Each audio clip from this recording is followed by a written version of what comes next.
Shirley MacLaine è un'attrice cinematografica nata nel 1934 e ancora oggi attiva.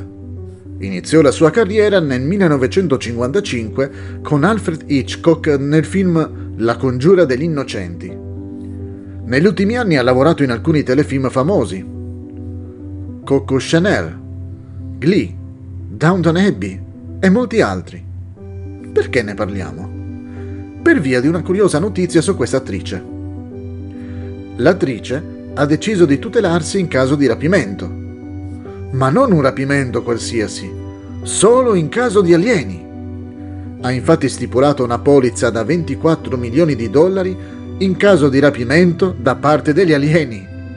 Shirley afferma di essere già in contatto con gli alieni.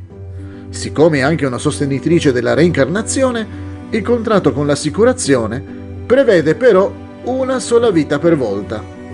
Una volta reincarnata, dovrà stipulare una nuova polizza.